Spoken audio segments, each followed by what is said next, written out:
Moving on to chapter 2.1.9. This is going to be about commutators and anti-commutators. This is going to lead into our preview of quantum mechanics today. Time permitting, I think we'll have enough time. I want to justify some of what Heisenberg did with matrices not commuting, leading to his famous uncertainty principle. How many of you have heard of Heisenberg's uncertainty principle? Yeah, so we'll prove that today. We need to start with commutators and anti-commutators, though. So just very simple, any two operators, A and B, just a notational thing. With square brackets, A comma B, by this in quantum mechanics, quantum information, we always mean AB minus BA. Okay. Notational thing that you have to remember. Why do we use this notation? Well, because we know that things don't commute often. Matrices don't commute in general. And so you can think of this as a kind of measure of how much they don't commute. If this bracket, this commutator, and this is known as the commutator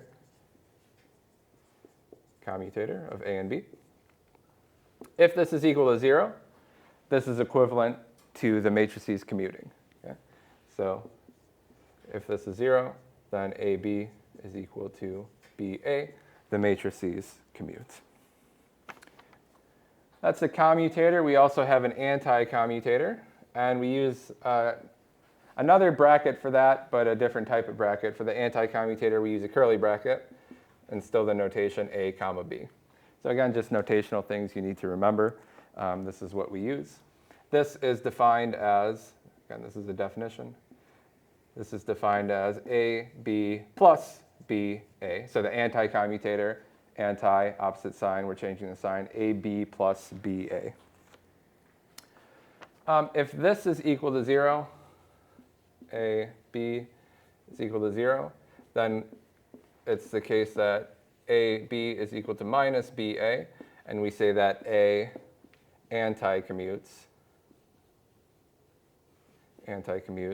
with B, and vice versa. Here we say A commutes with B.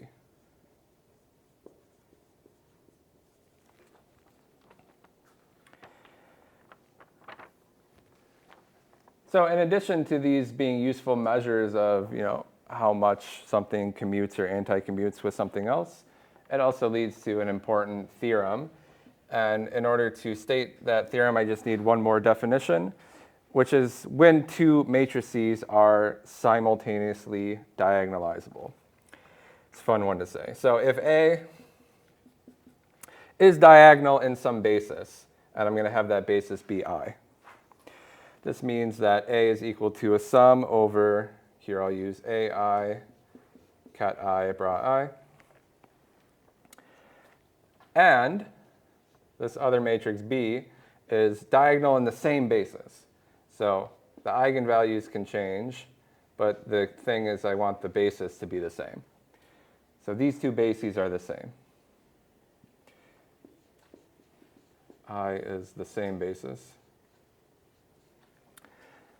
In this case, we say A and B are simultaneously diagonalizable. Simultaneously diagonalizable.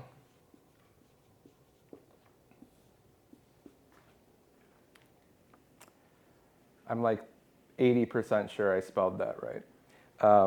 So simultaneously diagonalizable, this is just a definition. Now, the theorem is that this happens if and only if A and B commute. Okay? So that's a useful thing to know. So the theorem that you should know is that A and B are simultaneously diagonalizable. Now I'm going to abbreviate.